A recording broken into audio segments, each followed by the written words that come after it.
ಪರಮ ಪೂಜ್ಯ ಶಿವಯೋಗೀಶ್ವರ ಮಹಾಸ್ವಾಮಿಗಳು ಗುರುದೇವಾಶ್ರಮ ಕಾಕಂಟಗಿ ಪರಮ ಪೂಜ್ಯರು, ಶಿವಯೋಗಿ ಆಶ್ರಮದ ಒಡೆಯರಾಗಿ ಪೂಜ್ಯ ಸಿದ್ದೇಶ್ವರ ಸ್ವಾಮಿಗಳವರ ಹಲವಾರು ಅನುಭವದ ನುಡಿಯನ್ನು ಕೇಳಿ ಪ್ರಭಾವಿತರಾಗಿರ್ತಕ್ಕಂಥವರು, BE ಮಾಡಿರ್ತಕ್ಕಂಥವರು, ಜೊತೆಗೆ MTech ಮಾಡಿ ಇವತ್ತು ಸಾಫ್ಟ್ವೇರ್ ಇಂಜಿನಿಯರ್ ಆಗಿರ್ತಕ್ಕಂಥವ್ರು, ಒಬ್ಬರು ಸಾಧಕರಾಗಿದ್ದಾರೆ ನೋಡಿ. ಜೋರಾದ ಚಪ್ಪಾಳೆ ಇರಲಿ. ಅಧ್ಯಾತ್ಮದ ಆಸಕ್ತಿಯಿಂದ ಇವತ್ತು ಹಿಂದಿ, ಇಂಗ್ಲೀಷ್, ಮರಾಠಿ ಮತ್ತು ಸಂಸ್ಕೃತ ಭಾಷೆಗಳನ್ನು ಬಲ್ಲವರು, ಜೊತೆಗೆ ಅತ್ಯಂತ ಸುಂದರವಾಗಿ ಎಲ್ಲರ ಮನಮುಟ್ಟುವ ಹಾಗೆ ವಿದ್ವತ್ಪೂರ್ಣವಾಗಿ ಮಾತನಾಡ್ತಕ್ಕಂಥ ಪರಮ ಪೂಜ್ಯರು ಈ ಸಮಾರಂಭದ ಕುರಿತು ತಮ್ಮ ಅನುಭವದ ನುಡಿಯನ್ನು ನೀಡಬೇಕಾಗಿ ಕೇಳ್ಕೊತಾ ಇದ್ದೇನೆ.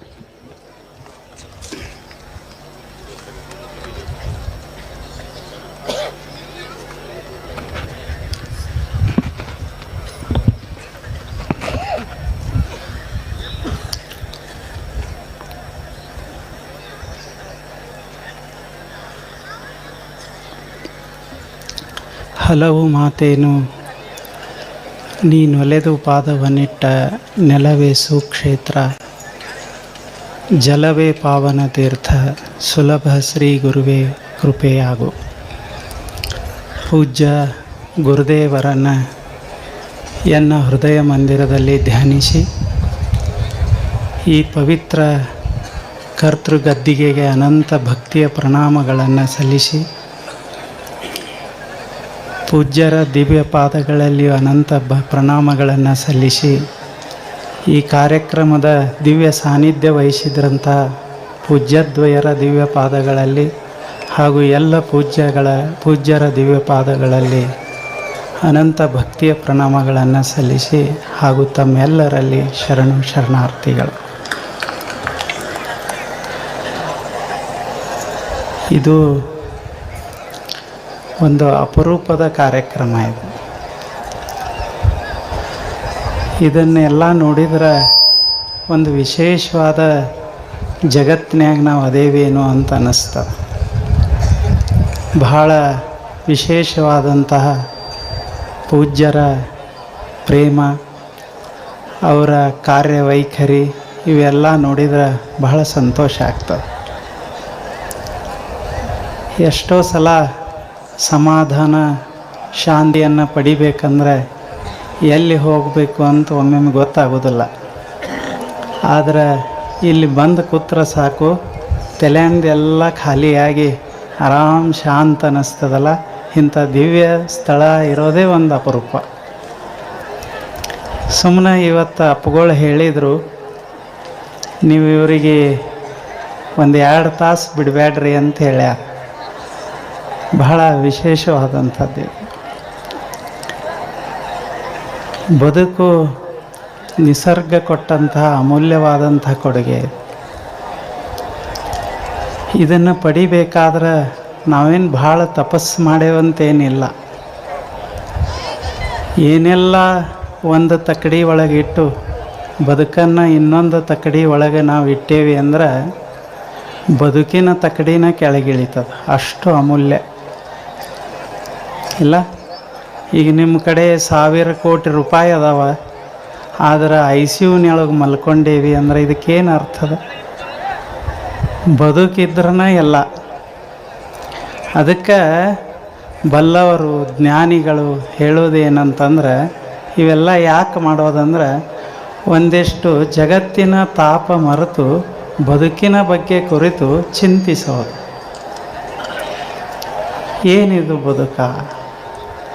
ನಮ್ಮ ಬದುಕು ನಮಗೆ ಸಂತೋಷವನ್ನು, ಶಾಂತಿಯನ್ನು ಕೊಡಬೇಕಾಗಿತ್ತಂದ್ರೆ ಏನು ಮಾಡಬೇಕು? ಅದಕ್ಕೆ ಜ್ಞಾನಿಗಳ ಮಾತುಗಳನ್ನು ನಾವು ಕೇಳೋದು. ಬಹಳಷ್ಟು ಜ್ಞಾನಿಗಳಾಗಿ ಹೋಗ್ಯಾರ. ಬೇರೆ ಬೇರೆ ದೇಶನಾಗ ಆಗ್ಯಾರ, ಈ ದೇಶನಾಗ ಆಗ್ಯಾರ, ಬೇರೆ ಬೇರೆ ಕಾಲಖಂಡದೊಳಗಾಗ್ಯಾರ.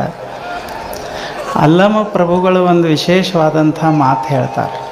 ಸುಮ್ಮನೆ ನಿಮ್ಮ ಜೊತೆಗೆ ಆ ವಚನವನ್ನು ಚಿಂತನೆ ಮಾಡೋದು. ಯಾಕೆ ನಮ್ಮ ಬದುಕು ಇಷ್ಟೆಲ್ಲ ಇದ್ದರೂ ಹಿಂಗದ? ಏನು ಕಡಿಮೆ ಆಗ್ಯದ ನಮಗೆ? ಒಂದು ಹಕ್ಕಿಗೆ ನಮ್ಮಂಗೆ ಬ್ಯಾಂಕ್ ಬ್ಯಾಲೆನ್ಸ್ ಇರುವುದಿಲ್ಲ. ಅದಕ್ಕೇನು ಗೋಡಾವನದೊಳಗೆ ಅದು ಯಾವುದೂ ಕಾಳ ಕಡಿ ಇಡುವುದಿಲ್ಲ. ಆದರೆ ಇಷ್ಟ ಇರ್ತದೆ, ಎಷ್ಟು ಸಂತೋಷವಾಗಿ ಅದು ಹಾರಾಡ್ಕೋತ ಮಸ್ತಾಗಿರ್ತದೆ. ನಮ್ಮ ಕಡೆ ಎಲ್ಲ ಅದ. ಇದ್ರೂ ಸಹಿತಿಗೆ ಹಿಂಗ್ಯಾಕೆ ನಾವು ಬದುಕ್ತೇವೆ ಕಿದ್ರು ಅಂತ ಹೇಳ್ತಾರೆ ಅಂಥವ್ರು ಅವ್ರು ಹೇಳ್ತಾರೆ ಯಾಕೆ ನಮ್ಮ ಬದುಕು ಹಿಂಗಾಗ್ಯದ. ಅವರು ವಿಶೇಷವಾದ ಮಾತದು. ಮಾನದ ತೋರಿದ ಆವಿಂಗೆ ಕೊಳಗದ ತೋರಿಹ ಕೆಚ್ಚಲು ನೋಡ, ತಾಳ ಮರದುದ್ದೆರಡು ಕೊಂಬ ನೋಡ, ಅದನ ರಸ ಹೋಗಿ 6 ದಿನ, ಅದು ಕೆಟ್ಟು 3 ದಿನ, ಅಘಟಿತ ಘಟಿತ ಗುಹೇಶ್ವರ ಅರಸುವ ಬಾರೈ. ಎಷ್ಟು ಚಲೋ ಇಲ್ಲ ಇದು ವಚನ, ಆದರೆ ಏನೂ ತಿಳಿಯುವುದಿಲ್ಲ. ಆದ್ರೆ ಅದನ್ನು ನಾವು ನೋಡ್ಕೋತ ಹೋದೇವಂದ್ರೆ ನಮ್ಮದ ಬದುಕನ್ನು ಎಷ್ಟು ಚೆನ್ನಾಗಿ ಅವ್ರು ಇಟ್ಟಿರ್ತಾರೆ, ಬಹಳ ವಿಶೇಷವಾಗಿ ಇಟ್ಟಿರ್ತಾರೆ. ಮಾನದ ತೋರಿದ ಆವಿಂಗೆ ಅಂದ್ರೆ ಒಬ್ಬ ಇಂಗ್ಲೀಷ್ ಸಾಹಿತ್ಯಕಾರ ಹೇಳ್ತಾನೆ, life is nothing but the canvas on which we have to draw our own draw. ಎಷ್ಟು ಕೊಟ್ಟರು ಸಾಲೋಲ್ದು, ಏನು ಮಾಡಿದರೂ ಸಾಲೋಲ್ದು. ಅಷ್ಟು ನಾವು ಮನಸ್ಸಿನ್ಯಾಗ ಬೇಕು ಬೇಕು ಬೇಕು ಅಂತ ಬೆಳೆಸ್ಕೊಂಡು ಹೋದೇವಿ ಅಂದ್ರೆ ನಮ್ಮ ಜೀವನದ ಚಿತ್ರ ಕೆಡ್ತದ. ಸಂತೋಷವಾಗಿರ್ಬೇಕಾಗಿತ್ತಂದ್ರೆ ಸ್ವಲ್ಪ ಇದನ್ನು ಕಡಿಮೆ ಮಾಡಬೇಕು ಅಂತ. ಒಬ್ಬ ಮುದುಕಿದ್ದ, ಒಬ್ಬ ಯಜಮಾನವ, ಭಾಳ ಶ್ರೀಮಂತಿಕೆ ಇತ್ತು, ಎಲ್ಲ ಎತ್ತಿ ಮತ್ತಿದು ನಮಸ್ಕಾರ ಮಾಡಿದ, ನೀವು ನಮ್ಗೆ ಹಿಂಗೆ ಆಶೀರ್ವಾದ ಮಾಡ್ರಲ್ಲ, ನಾ ಶ್ರೀಮಂತ ಆಗಿಬಿಡ್ಬೇಕು. ಎಲ್ಲ ಅದ, ಆದರೂ ಇಲ್ಲ ಅಂತ ಏನು ಒಳಗೆ ಹೊಕ್ಕಿತ್ತು ಅದು ಅವನು ಬಡವು ಮಾಡಿದ. ಆವಾಗ ಅವ ಅಂದ, ಈ ಎಲ್ಲ ಅದೆಲ್ಲ ಆರಾಮಿರಂದ, ಇಲ್ಲ ನೀವು ಆಶೀರ್ವಾದ ಮಾಡ್ರಿ ಅಂದ. ಇವೇನು ಬಿಡಂಗೆ ಕಾಣಂಗಿಲ್ಲ ಅಂಥೇಳಿ ಅವ ಏನು ಮಾಡಿದ, ಅವನಿಗೆ ಆಯಿತು ಅಂಥೇಳಿ ಒಂದು ಗಡಿಗೆ ಕೊಟ್ಟ. ಗಡಿಗೆ ಅಂದ್ರೆ ಗೊತ್ತಾಗ್ತದ, ಮಣ್ಣಿನ ಗಡಿಗೆ ಕೊಟ್ಟ. ಇದು ಸಾಮಾನ್ಯ ಗಡಿಗೆ ಅಲ್ಲ, ಇದು ಹೆಂಗದ ಅಂತಂದ್ರೆ ಇದ್ರ ಒಳಗೆ ಕೈ ಹಾಕಿ ಒಮ್ಮೆ ತೆಗೆದೆ ಅಂದ್ರೆ ನಿನಗೊಂದು ಬಂಗಾರದ ನಾಣ್ಯ ಬರ್ತದೆ. ಒಂದು ಸಲ ಕೈ ಹಾಕಿ ತೆಗೆದೆ ಅಂದ್ರೆ ಒಂದು ಬಂಗಾರದ ನಾಣ್ಯ ಬರ್ತದೆ. ಹಿಂಗೆ ಎಷ್ಟು ಸಲ ತೆಗಿತಿ ಅಷ್ಟು ಬಂಗಾರದ ನಾಣ್ಯ ಬರ್ತಾವಂದ.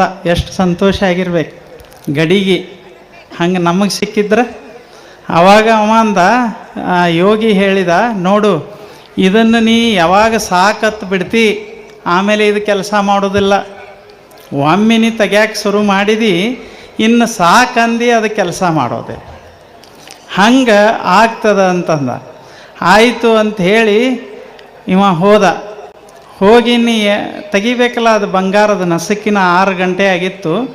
ಅವ ಅಂದ, ಯಾರು ಮಂದಿ ಮುಂದೆ ತೆಗೆದ್ರೆ ಗತಿ ಹೆಂಗೆ ಅಂತ ಹೇಳಿ ಯಾರಿಗೂ ಹೇಳಲಾರ್ದ ಅವನ ಮನೆ ಒಳಗೆ ನೆಲಮನಿ ಇತ್ತು. ನೆಲಮನಿ ಒಳಗೆ ಹೋಗಿ ಕೆಳಗೆ ಕುತ್ಕೊಂಡು ಅಲ್ಲಿ ಗಡಿಗೆ ತೊಗೊಂಡು ಗಡಿಗೆ ಒಳಗೆ ಹಿಂಗೆ ಕೈ ಹಾಕಿ ಹಿಂಗೆ ತೆಗೆದ, ಒಂದು ಬಂಗಾರದ ನಾಣ್ಯ ಬಂತು. ಸಂತೋಷ ಆತವ. ಹಿಂಗೆ ತೆಗ್ಯಾಕೆ ಶುರು ಮಾಡಿದ. ಮಧ್ಯಾಹ್ನ ಸಾಕತ್ತು ಅನ್ಸೊಲ್ದ, ಯಾಕೆ ಕೆಚ್ಚಲು ದೊಡ್ಡದಾಗಿತ್ತು, ಒಳಗೆ ಬೇಕು ಅನ್ನೋದು ಹೆಚ್ಚಾಗಿತ್ತು. ಬಿಡಬೇಕನ್ನವ ಅವಾಗ ಇನ್ನೊಂದು ಮನೆ ಇವು ಸಿಗವಲ್ಲಾಗಿತ್ತು. ಹಿಂಗೆ ತೆಗೆದ ಸಾಯಂಕಾಲದವರೆಗೆ ಅದು ಹೃದಯ ಬಳತನ ನೋಡಿ ನಿಂತು ಅಲ್ಲೇ ಮುದುಕನ ಹೆಣ ಬಿದ್ದಿತ್ತು. ಅವೆಲ್ಲ ಗಡಿಗೆ ಅಲ್ಲೇ ಇತ್ತು, ರೊಕ್ಕ ರಾಶಿ ಆಗಿತ್ತು. ಅದ್ರ ತೊಗೊಂಡೇನು ಮಾಡು, ಇವರೆಲ್ಲ ಹುಡುಕ್ಯಾಡಕತ್ತಿದ್ರಲ್ಲ. ಕಡಿಕ ನೆಲಮನ್ಯಾಗರೆ ಅದಾನೇನಂತ ಎಲ್ಲರೂ ಕೂಡಿ ಬಂದು ನೋಡಿದರು. ಆವಾಗ ತೆಗೆದ್ರು, ಇವೆಲ್ಲರೂ ಓಡಿದರು ಮುದುಕನ ಕಡೆ ಅಲ್ಲ, ರೊಕ್ಕದ ಕಡೆ. ಆವಾಗ ಗಡಿಗೆ ಹೇಳ್ತು, ಈಗ ಅವಂದು ಮುಗ್ದದ, ಇನ್ನು ನಿಮ್ಮ ಪಾಳೆ ಬರ್ರಿ ಅಂತು. ಹಿಂಗೆ ಕೆಚ್ಚಲು ನಾವು ದ್ವಾಡದು ಮಾಡ್ಕೋತ ಹೋದೇವಿ ಅಂತಂದ್ರೆ ಎಂದ ಸಮಾಧಾನ ಆಗೋದು? ಎಲ್ಲರಿಗೂ ಎಲ್ಲ ಸಿಗ್ತದಂತೇನು ಇರೋದಿಲ್ಲ. ನಮ್ಮ ಕಿಸೆ ಎಷ್ಟದ ಅಷ್ಟರಾಗ ಮಸ್ತಾಗಿ ಇದ್ರೆ ನಮ್ಮ ಜೀವನದ ಚಿತ್ರ ಚೆಂದಾಗಿರ್ತದೆ. ಸಾಕಂದವ ಸೌಕಾರ, ಬೇಕಂದವ ಬಡವ. ಒಂದು ಸುಮ್ಮನೆ ಗುಡಿಸಲ್ನ್ಯಾಗ ಅದೇವಿ ಅಂತ ಇಟ್ಕೋರಿ, ನಮಗೇನು ಕಡಿಮೆ ಅದ ಅಂತ ಅಂದೇವಿ, ಅದ ಕ್ಷಣ ನಾವು ಸೌಕಾರ. ಒಂದು ದೊಡ್ಡ ಅರಮನೆ ಒಳಗಿದ್ದು ಏನಿಲ್ಲ ನಮ್ಮ ಕಡೆ ಇನ್ನಷ್ಟು ಬೇಕಂದೇವಿ, ನಾವು ಬಡವರು. ಮಾನದ ತೋರಿದ ಆವಿಂಗೆ ಕೊಳಗದ ತೋರಿದ ಕೆಚ್ಚಲು ಅಂದ್ರೆ ಮನಸ್ಸಿನ್ಯಾಗ ಬೇಕತ್ತ ಭಾಳ ಹೆಚ್ಚಾಗಿದ್ದಕ್ಕೆ ಸಮಾಧಾನ ಅಂತ ಉಳಿದಿಲ್ಲ. ನೀರು ಕೆಡಿಸಿದ್ದೀವಿ, ಭೂಮಿ ಕೆಡಿಸಿದ್ದೀವಿ, ಗಾಳಿ ಕೆಡಿಸಿದ್ವಿ, ಏನು ಬೇರೆ ಪ್ರಾಣಿಗಳು ಬಂದು ಕೆಡಿಸ್ಯಾವೇನು? ನಾವೇ ಕೆಡಿಸಿದ್ವಿ. ಯಾಕೆ? ನಮ್ಮ ಕೆಚ್ಚಲು ದೊಡ್ಡದಾತಷ್ಟ. ಅದನ್ನು ನಾವು ಸಣ್ಣದು ಕೆಚ್ಚಲು ಇರಬಾರ್ದಂತಲ್ಲ, ಕೆಚ್ಚಲಿಲ್ಲ ಅಂದ್ರೆ ಆಕಳು ಚೆಂದ ಕಾಣಂಗಿಲ್ಲ, ಆದ್ರೆ ದೊಡ್ಡದಾಗಬಾರ್ದು ಅಷ್ಟ. ಎದ್ದ ನಿಂದ್ರಕ್ಕೆ ಬರಲಾರ್ದಷ್ಟು ದೊಡ್ಡ ಕೆಚ್ಚಲಾತಂದ್ರೆ ಅದೇನು ಆಕಳು ಚೆಂದೇನು? ಹಂಗೆ ಇರಬೇಕು ನಮ್ಮಲ್ಲಿ ಬಯಕೆಗಳು. ಒಳ್ಳೆ ಮನೆ ಇರಬೇಕು, ಒಳ್ಳೆ ಜನ ಇರಬೇಕು, ಒಳ್ಳೆ ಮಾತುಗಳಿರಬೇಕು, ಇವೆಲ್ಲ ಇರಬೇಕು. ಆದರೆ ಅದು ಬದುಕನ್ನು ಕೆಡಿಸುವಂಗೆ ಆಗಬಾರ್ದು ಅಷ್ಟೇ. ಅದಕ್ಕೆ ತಾಳ ಮರದದ್ದೆರಡು ಕೊಂಬ ನೋಡ. ಮತ್ತು ಏನಾಗ್ಯದ ನಮ್ಮ ಬದುಕಿನ ಆಕಳಿಗೆ ಕೊಂಬದಾವ, ಅವು ಎಷ್ಟು ಬೇಕು ಅಷ್ಟಿಲ್ಲ, ತಾಳ ಮರದದ್ದಾಗ್ಯಾವ. ಅಂದ್ರೆ ತಾಳ ಮರ ಅಂದ್ರೆ ಗೊತ್ತಲ್ಲ, ಭಾಳ ದೊಡ್ಡ ಆಗ್ಯಾವ. ಒಂದು ದೊಡ್ಡ ಮರದಷ್ಟು ಕೊಂಬ ಆದ್ರೆ ಆಕಳು ನಡೀದ್ಯಾಗ. ಆ ಕೊಂಬ ಅಂದ್ರೆ ಅಲ್ಲಮರು ಹೇಳ್ತಾರೆ, ನಾನು ಅನ್ನೋದು ಭಾಳ ಆಗ್ಯದ ಮನಸ್ಸಿನ್ಯಾಗ, ಅದೇ ಕೊಂಬ. ಯಾಕೆ ನಮ್ಮ ಜೀವನ ಕೆಡ್ತದಂದ್ರೆ ಎಲ್ಲ ನಾನು ನಾನು ನಾನು ಅಂತ ಭಾಳ ತಲೆಯಾಗ ಹಾಕ್ಕೊಂಡು ನಮ್ಮ ಕೊಂಬ ದೊಡ್ಡ ಆಗ್ಯಾವ, ಅದಕ್ಕೆ ದುಃಖ ಆಗ್ಯದ. ಅದನ್ನೊಂದಿಷ್ಟು ನಾವು ಕಡಿಮೆ ಮಾಡ್ಕೊಂಡೇವಿ ಅಂದ್ರೆ ನಮ್ಮ ಜೀವನ ಸುಂದರ ಆಗ್ತದೆ. ಯಾಕೆ? ಒಂದು ಜೀವನ ನಡಿಬೇಕಾದ್ರೆ ಎಲ್ಲರೂ ಬೇಕಾಗ್ತಾರೆ. ಒಂದು ಗಿಡ ಇತ್ತದು, ಗಿಡದಾಗ ಹಣ್ಣುಗಳಾಗಿದ್ದು, ಚಲೋ ಚಲೋ ಮಾವಿನ ಗಿಡ. ಬಂದವರೆಲ್ಲ ಮಾವಿನ ಹಣ್ಣು ಹೊಗಳ್ತಿದ್ರು. ಏನು ಹಣ್ಣ, ಏನು ಹಣ್ಣ, ಏನು ಗಿಡ ಅಂತ ಹೊಗಳವರು ಹಣ್ಣಿಗೆ ಅನಿಸ್ತು ನಾ ಇಲ್ಲಂದ್ರೆ ಗಿಡನ ಇಲ್ಲ, ಗಿಡ ಇರೋದು ನನ್ನಿಂದ ಅಂಥೇಳಿ ಅದಕ್ಕೆ ಅನ್ಸಕ್ಕೆ ಶುರು ಆಯ್ತು. ಒಳಗೆ ಅನ್ಸಂಗಿಲ್ಲ. ಆವಾಗ ಎಲ್ಲರೂ ಬರೋರು ಮಾವಿನ ಹಣ್ಣನ್ನು ಹೊಗಳವ್ರು, ಯಾರೂ ಬೇರೆ ನೋಡೇ ಇಲ್ಲ. ಬೇರೆ ಇಲ್ಲಂದ್ರೆ ಹಣ್ಣು ಎಲ್ಲಿದ್ದು ಬರ್ತಾವ? ಅದು ಬೇರಂತೂ ಯಾಕೋ ಭಾಳ ತಲೆ ಕೆಡಿಸ್ಕೊಂಡದ ಹಣ್ಣು. ಇನ್ನು ನೀರು ಕೊಡೋದು ಕಡಿಮೆ ಮಾಡಿಬಿಡೋ ನೀನು ಅಂತು. ಮ್ಯಾಲ ನೀರು ಕಳಿಸೋದು ನೀ ಅಂದ್ರೆ ಚಂದ ನಡೆಯೋಕ್ಕಾಗೋದಿಲ್ಲ.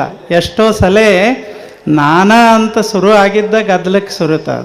ಈಗಿಷ್ಟು ವಿಶಾಲವಾಗಿ ಇದು ಜಾತ್ರೆ ಬೆಳೆದದ, ಏನು ನೋಡ್ಬೇಕು. ಅಪ್ಪುಗಳಿಗೆ ಎಲ್ಲಿ ಹೆಂಗೆ ಅವ್ರು ಹೆಂಗೆ ಅಂತಾರೆ, ಏನಾರ ಹೇಳಕ್ಕೆ ಹೋದ್ರೆ ನಂದೇನಿಲ್ಲ, ಎಲ್ಲ ಜನರ ಮಾಡ್ಯಾರ ಅಂತಿರ್ತಾರೆ. ಎಷ್ಟು ಸರಳ ಅವ್ರದ್ದು. ಇದು ಅದ ಅಂದಿದ್ರಂದ್ರೆ ನಾ ಮಾಡೀನಿ ಇದನ್ನ ಎಲ್ಲ ಅಂದಿದ್ರೆ ನೀವ್ಯಾಕೆ ಇಲ್ಲಿ ಬಂದ್ಕೊಂಡಿರ್ತಿತ್ತು. ಒಂದು ಮನೆ ಇತ್ತತ್, ಇನ್ನೊಂದು ಕತೆ ಸುಮ್ಮನೆ ಅದನ್ನು ಹೇಳಿ ಮುಗಿಸೋದು ಅಂತ. ಅದರಾಗ ಒಬ್ಬ ಹುಡುಗಿದ್ದ. ಅವ ಅಪ್ಪುಗಳ ಬಲ್ಲೇಕ ಇಂಥ ಅಪ್ಪುಗಳ ಬಲ್ಲೇಕ ಬಂದ ಸೇವಾ ಮಾಡ್ತಿದ್ದ. 18-19 ವರ್ಷ ವಯಸ್ಸಾಗಿತ್ತು ಅವಂಗೆ. ಒಂದು 20-25 ವಯಸ್ಸಾಗಿತ್ತು. ಆವಾಗ ಅಪ್ಪುಗಳು ಕೇಳಿದರು, ಅಲ್ಲೋ ಸುಮ್ಮ ಸನ್ಯಾಸಿ ಆಗಿಬಿಡು, ಮದುವೆ ಯಾಕೆ ಆಗ್ತಿ ಅಂದರು. ಇಲ್ರಿ ನಾ ಮದುವೆ ಆಗ್ತೀನಿ ಅಂದವ. ಅವಾಗ ಆಯಿತು ಅಂತ ಅವಂಗೆ ಮದುವೆ ಮಾಡಿ ಆ ಗುರುಗಳು ಅವ್ರು ಅಂದರು, ನಾ ಇನ್ನೊಂದು 4-5 ವರ್ಷ ತೀರ್ಥಯಾತ್ರೆಗೆ ಹೋಗ್ತೀನಿ, ಚೆನ್ನಾಗಿ ಬದುಕಂತ ಹೇಳಿ ಹೋದರು. ಒಂದು 4-5 ವರ್ಷ ಬಿಟ್ಟು ಬಂದರು. ಅವನ ಮದುವೆ ಆಗಿತ್ತಲ್ಲ, ಅವನು ಬಂದ. ಮುಖದ ಮ್ಯಾಲ 4 ಗಂಟು ಹಾಕ್ಕೊಂಡು ಎಕಾಡ್ರೆ ಮುಖ ಮಾಡ್ಕೊಂಡು ಬಂದಿದ್ದ. ಹಿಂಗೆ ಬಾಗಿಲು ಈ ಕಾಡಿದಿಂದ ತೆಗೆದು ಈ ಕಾಡಿ ಹಚ್ಚಿದೆ. ಇಲ್ಲ ಎಷ್ಟೋ ಸಲ ಮಾಡ್ತಿರ್ತೀವಿ ನಾವು. ಅದು ಮನೆ ಅಂತದ, ನನ್ನ ಬಾಗಿಲ ತೆಗೆದು ಏನು ಮಾಡ್ತೀನಿ, ನಿನ್ನ ಮನಸ್ಸು ಚಂದ ಮಾಡ್ಕೊ ಅಂತ ಅದಂತಿರ್ತದೆ.